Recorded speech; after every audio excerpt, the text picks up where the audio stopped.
Right, so ek doen gewoon net 'n vinnige hersiening van faktorisering wat ons gedoen het Saterdag. So, faktorisering gaan oor, jy gaan alles weer terug in hakkies insit. So nou kyk jy na jou GGF. GGF staan vir grootste gemene veelvoud, right? So wat gaan alles in almal ingaan? Wat het almal wat dieselfde is? So almal kan ek sien het 'n X, almal het 'n Y. Right ou. Is daar 'n getal wat dalk in almal in kan gaan? Ja, 3 kan in almal ingaan. 3 kan in homself in, 3 kan in 12 in en 3 kan in -3 ingaan. Right. So jou GGF gaan 3 wees en dan XY. Die rede hoekom dit XY is, ons kan nie sê X tot die mag 4 nie, ons kan nie sê X tot die mag 2 nie, want nie almal het genoeg X'e nie.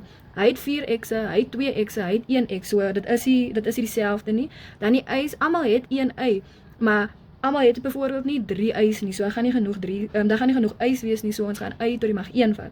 Right, so dan begin jy, onthou, jy begin jou som, as jy dit uit jou kop uit kan doen, soos ek nie, dan gaan vat jy die lang metode, sharp plus 12x tot die mag 4, y tot die mag 3, gedeel deur 3xy, en dan ons nou minus 3xy, gedeel deur 3xy. Right, so then we're gonna say 3 gedeel deur 3 is 1, x gedeel deur x, dat is 2, en dat is eintlik mos 'n invisible 1, so daar is net 1 x wat oorbly, want 2 minus 1 is 1, dan gaan geen y's oorbly nie. Sharp. Dan is het plus, dan 12 gedeel deur 3 is 4, dat is 4 x'e, hier is 1 x'tjie mos eintlik hier, 4 minus 1 is 3, en dan y gedeel deur y, 3 gedeel deur y1, dis 'n invisible enetjie hierso, 3 minus 1 is 2, so jy gaan 2 y's oorbly, en dan 3 gedeel deur 3, onthou my teken saam te vat. 3 gedeel deur 3 is 1, en dan die kanselleer uit, die kanselleer uit, die kanselleer uit. So jou antwoord is 1. Okay, so dan jou 3xy is jou GGF in hakkies 1x plus 4x 3y 2 minus 1. Gaan toets jou antwoord. Toets jou antwoord. Maal in. 3 maal met 1 is 3. X maal met x is x tot die mag 2. Dan is dit y. Dan is de 3 maal met 4 is 12, x tot die mag 1, maal met x tot die mag 3 is x tot die mag 4, dan is daar 3 y's, want is 2 en is 1, so dis 3, en dan 3xy maal met minus 1, gaan vir jou minus 3xy gee, en dit is jou antwoord.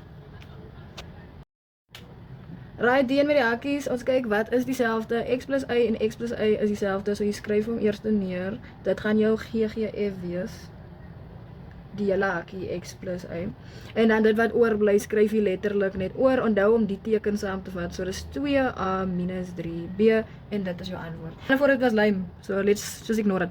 Okay, so ons sien hierso, wat is dieselfde? Hier is 'n a, hier is 'n c, hier is 'n c, hier is 'n a, so dit is dieselfde. So jou GGF gaan iets te doen het met a en c, maar nou moet jy mooi kyk, want jou a is eintlik positief aan die kant, en jou c is negatief, maar in die tweede hakkie is jou c positief, en jou a is negatief.